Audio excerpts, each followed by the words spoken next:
વડોદરાના ગોરવા ગામમાં એક આધેડની સામાન્ય બોલાચાલીમાં હત્યા નિપજાવવામાં આવી અને આ આધેડના પુત્રની નજર સામે જ પિતાની હત્યા થતા આ બંને શખ્સોની પોલીસે ગણતરીના કલાકોમાં ધરપકડ કરી છે।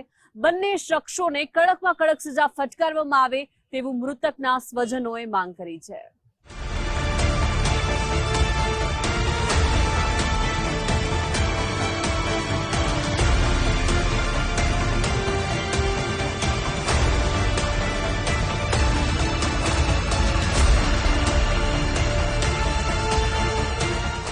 સંસ્કારી નગરી વડોદરામાં અગાઉ થયેલી સામાન્ય બોલાચાલીનો ખાર રાખીને એક આધેડને મોતને ઘાટ ઉતારી દેવામાં આવ્યા।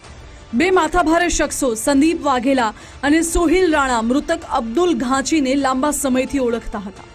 ત્યારે સામાન્ય વિવાદમાં જ ઓચિંતા બની ગયેલા હત્યાના ઘટનાક્રમ પર નજર કરીએ તો ગોરવા ગામના ગેટ પાસે પુત્રની જ નજર સામે પિતાની ઘાતકી હત્યા નિપજાવવામાં આવી। અપના પાન સેન્ટરની નજીક અગાઉ થયેલી માથાકૂટનો ખાર રાખીને સંદીપ વાઘેલા અને સોહિલ રાણા એક્ટિવા લઈને પહોંચ્યા અને મૃતક અમીજી ઉર્ફે અબ્દુલ ઇબ્રાહીમભાઈ ઘાંચી સાથે અગાઉની વાતનો ખાર રાખીને ફરી ઝઘડો કરવા લાગ્યા। આ સમયે પુત્ર આરીફ ઘાંચી પણ દોડતો બનાવના સ્થળ ઉપર પહોંચી ગયો।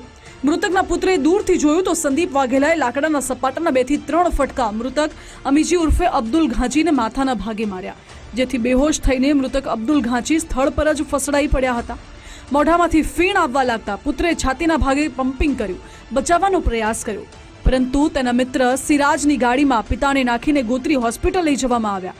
જો કે ફરજ પરના તબીબોએ અબ્દુલ ઘાંચીને થોડી તપાસના અંતે મૃત જાહેર કર્યા। આ હત્યાને અંજામ આપનારા સંદીપ વાઘેલા અને સોહિલ રાણા સંબંધે સાળો બનેવી થાય છે। ગોરવા પોલીસે ગુનો નોંધીને ગણતરીના સમયમાં જ બંને આરોપીઓની ધરપકડ કરી લીધી છે। ગોરવા પોલીસ સ્ટેશન વિસ્તારમાં ગોરવા ગામમાં મસ્જિદની બાજુમાં આ કામે ફરિયાદી આરીફભાઈ અમીજીએ એમના પિતાનું ખૂન થયું છે એ બાબતની ફરિયાદ આપેલી છે। સમગ્ર હકીકત જોતાં મસ્જિદની બાજુમાં આપના પાનનો ગલ્લો છે, ત્યાં અમીજી અને જે આ કામનો આરોપી છે સોહિલ રાણા એમને પણ કોઈ પણ બાબતે કંઈક બોલાચાલી થયેલી હતી। આ વાતનો ખાર રાખી અને સંદીપે એમના બનેવી સોહિલ રાણાએ એમના બનેવી સંદીપ વાઘેલાને કોલ કર્યો, જે મધુનગરમાં રહે છે। એટલે એ બંને થોડી વાર પછી ગોરવા ગામના ગેટ પાસે બાઇક લઈને આવતા ત્યાં આ કામે મરણ જનાર અમીજી જે છે એ ત્યાં ચાલીને આવતા હતા। બાઇકમાંથી ઉતરી અને તરત અમીજીને માથા ઉપર 2 કે 3 સપાટા એમને મારેલા છે અને સ્પોટ ઉપર જ અમીજીનું ત્યાં ડેથ થયેલી છે। આ હત્યાના કેસમાં સોહિલ રાણા અગાઉ પોલીસના હાથે ઝડપાઈ ચૂક્યો હતો, જ્યારે મુખ્ય આરોપી સંદીપ વાઘેલા 25 ફેબ્રુઆરીએ પંચવટીથી બાજવા રોડ પર વકીલને મળવા જતો હોવાની બાતમીના આધારે પોલીસે રસ્તામાંથી જ તેની ધરપકડ કરી લીધી। આ બંને આરોપીઓએ પોલીસ સામે કાન પકડીને માફી માંગી છે। વડોદરાની ગોરવા પોલીસની 2 ટીમની સાથે જ ક્રાઇમ બ્રાન્ચ અને સ્પેશિયલ ઓપરેશન ગ્રુપે મળીને 4 થી 5 ટીમોએ લાંબી શોધખોળના અંતે બીજા આરોપી સંદીપ વાઘેલાને ઝડપવામાં સફળતા મેળવી છે।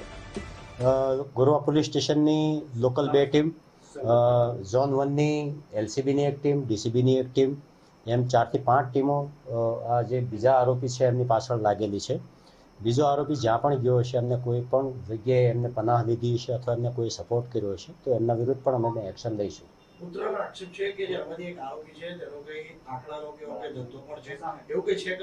ના, એવી કોઈ વાત નથી, એમનો કોઈ એવું રેકોર્ડ પર પણ નથી અને એમનો કોઈ એવો ગુનાહિત ઇતિહાસ પણ નથી।